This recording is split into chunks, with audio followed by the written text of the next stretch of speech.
Entrevista da semana.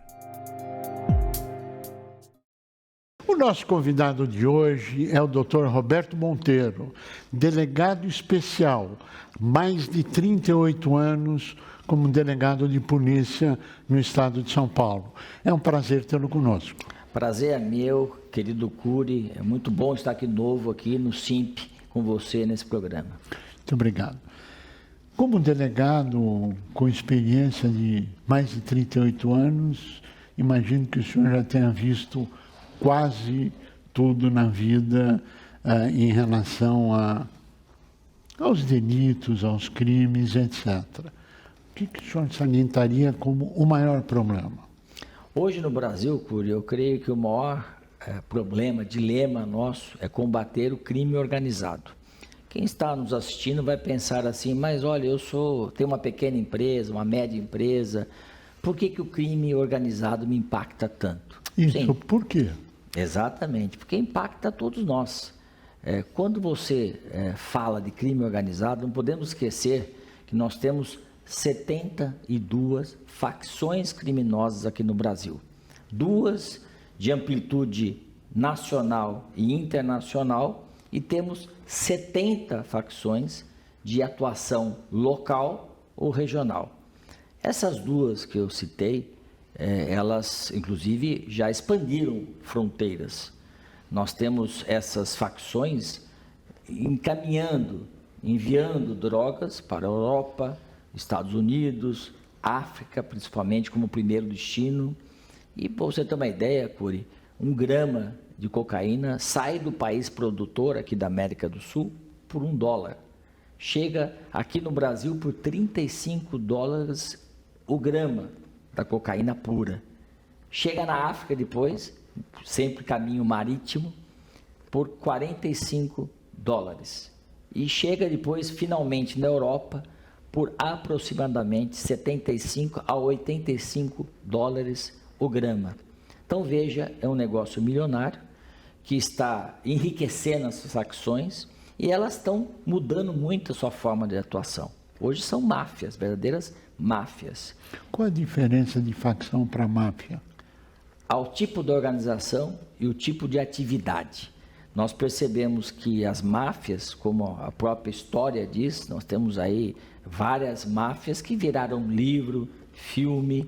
Ela acaba não só praticando os crimes através dos seus faccionados, mas também entrando na política, entrando dentro das entranhas ali do poder público, executivo, legislativo, judiciário, e acaba também tendo muitas atividades lícitas, aparentemente lícitas, obviamente.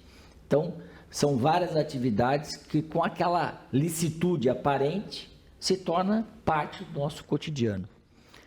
Qual o tamanho de uma dessas 2 facções internacionais?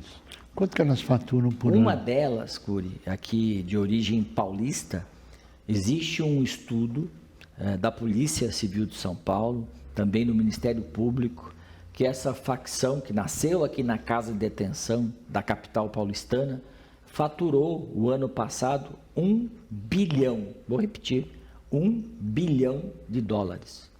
Então, é um poder gigantesco. Mais de 5 bilhões de reais. Em um ano. Em um ano. Um poder gigantesco que está se avolumando. E aquele perigo que eu falei. Além de estar entrando, colocando os seus tentáculos no próprio poder público, aí nas 3 esferas de governo, também no comércio, na indústria, e diz respeito diretamente aqui à atividade do SIMP, porque prejudica de que forma?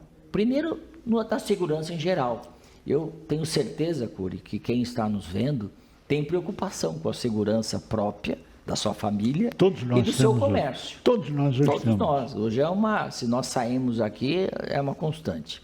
Mas também, por exemplo, no que diz respeito às pequenas empresas, médias, a questão dos golpes digitais, que são hoje a grande moda e também são praticados por faccionados, por indivíduos criminosos que pertencem a uma facção dessas que eu aqui coloquei. e impactam demais o comércio e o pequeno também comerciante. Bem, elas impactam através não só do crime digital, ou essa é a grande tendência?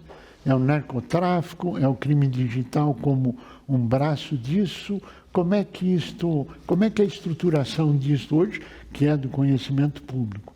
Cury, veja, eu creio que indiretamente ela impacta o empresário, o comerciante, de forma geral, global. Sim. Aquilo que nós falamos já aqui, que eu tenho certeza que você que está nos vendo não tem a tranquilidade de ir até uma padaria, um supermercado, ou mesmo ficar tranquilamente vendendo ou produzindo na sua pequena indústria, no seu comércio, porque está atemorizado com a insegurança. Então, isso, globalmente falando. Diretamente falando, hoje os golpes, os crimes digitais impactam muito os comerciantes e também os pequenos industriais. Claro. Porque são tantos golpes que são praticados. Eu falo sempre que o bandido, ele muitas vezes não sai com a arma na mão, se bem que sai também. Sim. E quem está assistindo sabe disso. Vários e vários casos que hoje em dia a rede social ajuda a divulgar. Mas muitos marginais ficam na sua casa, no seu cafofo lá, né? No seu mocó, como diziam, e também, pasme, dentro das cadeias, aplicando golpes em comerciantes, industriais e empresários. E são tantos golpes, que é até difícil aqui a gente exemplificar. Mas, por exemplo, boletos falsos, golpes praticados por compras digitais, golpes praticados de forma em que as pessoas são induzidas a erro, comerciantes, empresários, pequenos industriais, e acabam tendo prejuízos muito vultuosos, que às vezes inviabilizam um pequeno negócio. Sem dúvida, sem dúvida. O crime, em certa escala, em certas regiões, sim, consegue inviabilizar negócio. E você tem, no mínimo, uma concorrência que não é uma concorrência legítima. Mas vamos aprofundar um pouco mais isso. O narcotráfico. Nós temos visto na grande imprensa um estudo feito pela FAPESP, dizendo que o Porto de Santos, na região do Porto, existe cocaína na água. É possível, até porque nós sabemos que este envio de drogas, cocaína, que é a droga que tem valor agregado maior, ela é feita, na sua maioria absoluta, por via marítima. E qual é a forma dos traficantes ludibriarem a fiscalização? Justamente colocando a droga debaixo dos navios, no casco do navio. Os navios são gigantescos, tem a entrada de ar dos motores, que puxa água para refrigerar o motor do navio, os motores, aliás, e ali eles escondem a droga. Então, isso é muito provável, que aquela contaminação de partículas da cocaína realmente estejam presentes ali no estuário, no Porto de Santos. É bem provável. Bem, olhando para esse quadro, o senhor que teve uma experiência gigantesca, que está dando uma amostra aqui do conhecimento acumulado da experiência, quais seriam as recomendações que se daria nesse momento para os empresários que estão participando, empresários e empresárias que estão participando conosco, como se proteger dentro daquilo que é possível se proteger sem ficar neurótico, Exato. Sem ficar fora de si, mas numa situação de normalidade, as precauções principais. Ótima pergunta, Cury. Na verdade, a gente sempre coloca o problema e muita gente pergunta, mas e aí, qual é a solução? Né? Então, veja, eu creio que no âmbito nacional, nós precisamos de uma coordenação mais firme no governo federal. Porque você sabe que a legislação penal no Brasil, ela é de caráter nacional. Sim. E a força policial, na sua maioria, da competência de caráter estadual. Sim. E a justiça também. Salvo a competência da Polícia Federal, da Justiça Federal, a maioria dos crimes são apurados pela polícia, são reprimidos pela Polícia Estadual e julgados pela polícia, melhor dizendo, justiça estadual. Então, nós precisamos de uma coordenação melhor no Brasil inteiro para combater o crime organizado e também aumentar as penas e aumentar também, melhorar o cumprimento delas, porque realmente o marginal seja ressocializado, que ele seja regenerado.